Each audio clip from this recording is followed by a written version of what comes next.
Chers frères et sœurs de la diaspora centrafricaine en France, je vous salue. En ce dimanche 5 novembre, je me suis permis de revenir une fois de plus vers vous, surtout après l'épilogue de ce qui a été une déferlante sur les réseaux sociaux concernant la mise en place d'un prétendu bureau ou plutôt d'une prétendue association de la diaspora centrafricaine en France. Je dis bien prétendu en ouvrant bien mes guillemets, pour la simple raison que vendredi dernier, avec l'un des organisateurs que je respectais très bien, le frère aîné, le grand frère Solé Soumba, nous discutions de la place de cette association au sein de la communauté centrafricaine, parce qu'il ne vous a jamais échappé qu'il y a plusieurs associations qui œuvrent ici en France. Il y a plusieurs régions, il y a plusieurs villes qui ont chacune leur association. Et on se posait la question de savoir comment une seule association peut se dire porteuse des idées des Centrafricains en général qui vivent ici en France. Ce grand frère, il m'a rassuré qu'en aucun cas, l'association naissante allait être une association fêtière. Il ne lui est jamais venu à l'esprit que l'association en question allait chapeauter les autres. Il s'agit, d'après ses explications, d'une association comme toute autre. Et c'est par la suite que les associations, les différents membres des bureaux des autres associations vont être réunis en France ou dans une autre région pour mettre en place ce qu'on appelle le Haut Conseil des Centrafricains de l'étranger. Malheureusement, force nous a été donnée de voir sur les réseaux sociaux fleurir des flyers sur lesquels on pouvait lire un tel président, candidat à l'élection à la présidence de la diaspora centrafricaine en France. Sur un autre flyer, nous lisions un tel candidat à la présidence des Centrafricains de France. Devant cette incongruité, je me suis posé la question de savoir, mais qui dit la vérité? La consécration, elle n'a pas tardé à venir. Hier, nous avons vu, il y a eu des discussions, la retransmission a été faite en direct de la salle de l'Assemblée générale constitutive de cette association. Je salue l'esprit démocratique qui a prévalu, car si nous restons dans le cadre strict sensus de la création d'une association, les débats ont été démocratiques. Mais c'est l'idée que nos compatriotes veulent faire de cette association qui n'est pas du tout bonne. C'est cette idée-là que nous n'acceptons pas. Pourquoi? Parce que une association ne peut en aucun cas être supérieure aux autres et prétendre parler, prétendre défendre plus que les autres les intérêts de la communauté centrafricaine. Mais disons-le, nul n'est naïf. C'est une association sûrement pilotée de l'extérieur. Pilotée par qui on sait. Suivez mon regard.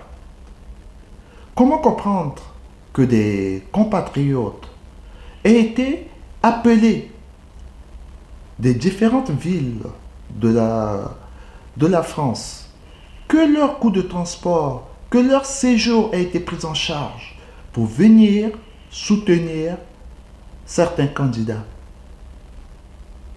Nous avons vu la supercherie, nous avons vu la stratégie qui a été mise en place.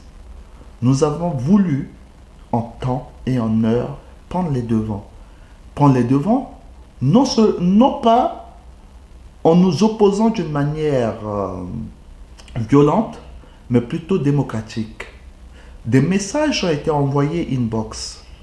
Des appels téléphoniques ont été effectués pour que on puisse se déplacer en masse et qu'on puisse inverser les résultats des urnes.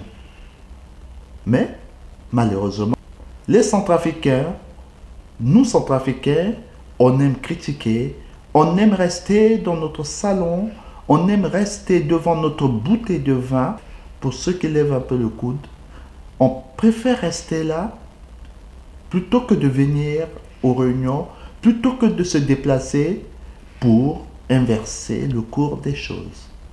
Je salue la sœur Ramadan. Je salue le frère Kongoubé. Je salue d'autres frères tels que Kofrenze Guy. Ils se sont déplacés, mais ils ne faisaient pas le poids. Comment discuter face à une foule de fanatiques? Comment discuter face à des gens qui sont acquis à une cause? Le vote, il a été démocratique, il a été franc. Mais c'est l'éternelle question de participation. Sur le nombre des Centrafricains ici en France que nous sommes, combien se sont déplacés? Et est-ce cette minorité qui représente la majorité agissante de la France? Dans le cadre associatif, c'est bien possible, car ce cadre prévoit que même 2 ou 3 personnes peuvent se rassembler pour mettre en place une association.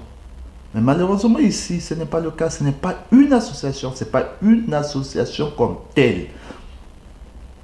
D'après les fondateurs, c'est une association qui est censée regrouper en son sein tous les Centrafricains. Alors la question qui se pose est de savoir, est-ce que 50 personnes, 100 personnes, 200 personnes représentent la communauté centrafricaine? Est-ce que c'était un échantillon?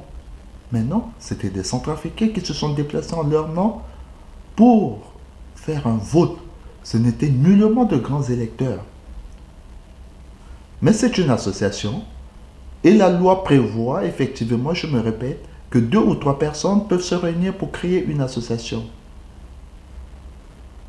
Toute la question, l'autre, c'est celle de la reconnaissance par les autorités centrafricaines. Est-ce que les autorités vont travailler avec cette association ou vont-elles plutôt demander à ce qu'il y ait la glose des associations agissantes ici en France pour qu'ensemble on mette en place un haut conseil des Centrafricains de l'étranger? Et pour ça, j'en doute. Je doute fort bien parce que je crois que cette organisation est l'émanation de quelque chose. Elle a été téléguidée. Donc, le gouvernement acceptera plutôt travailler avec qui il veut. Et c'est son droit le plus absolu. Au-delà de tout, je veux néanmoins saluer la stratégie du compatriote Guinon. C'est un jeune qui a mis en place toutes les stratégies possibles pour se hisser à la tête de son association. Il a enfariné tout le monde. Nous avons vu ceux qui se prétendent des intellectuels, des lettrés et autres. Ils se sont déplacés. Mais être intellectuel, ça ne veut pas dire être stratège.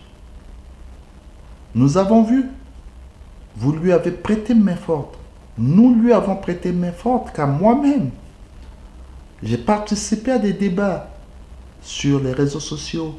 Nous avons fait le toilettage du texte qui va lui permettre de diriger cette association. Et au niveau de la justice, je crois que le chemin, il est étroit. Parce qu'en aucun cas, on peut saisir la justice pour dénoncer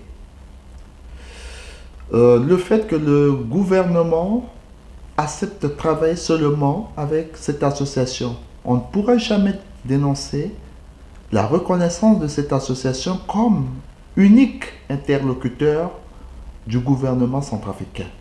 Ça, on ne peut pas le faire. Car le gouvernement, il est libre de travailler avec qui il veut. La seule chose devant les tribunaux, et d'ailleurs les tribunaux français se déclareront incompétents en la matière. La seule situation qui nous sied, la seule qui nous reste, c'est juste saisir les autorités administratives si jamais, et ça je parle au conditionnel, si jamais il y avait des coquilles dans le texte du statut, si jamais des dispositions légales étaient bafouées, étaient piétinées, nous parlons au conditionnel et nous attendons de voir. Mais aujourd'hui, il faut quand même reconnaître une chose. Ce n'est pas une défaite. J'ai vu des changements qui ont été opérés dans le comportement de ce jeune frère. C'est un fin stratège. Et, à tout seigneur, tout honneur, je lui tire mon chapeau. Il a balisé son chemin. Il a essayé de changer son comportement. Tous ceux qui étaient face à lui, il a fait la paix avec eux. Parce que quand on va à une guerre, on essaie de changer son comportement. Parfois même, on va implorer les ancêtres. D'autres, ils vont à l'église, ils vont se confesser. J'espère que ce comportement va suivre ce frère. J'espère que ce changement, il va être radical.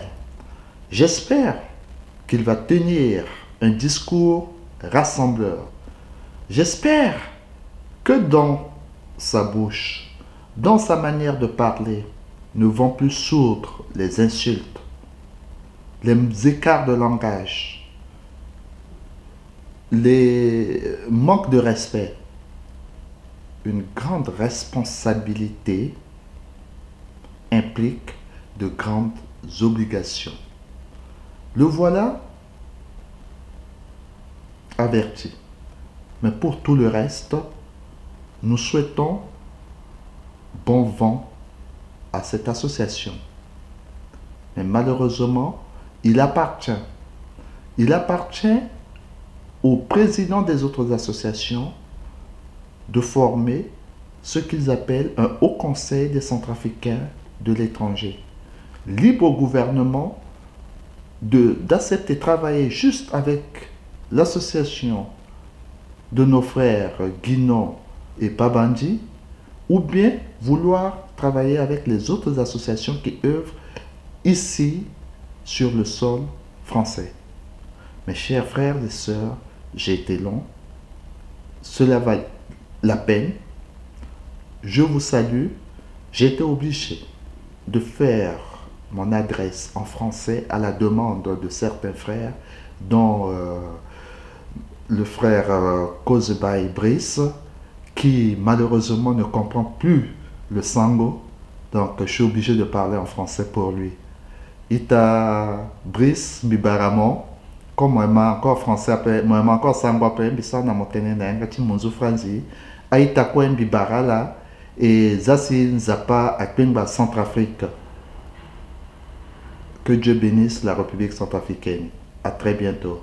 Au revoir.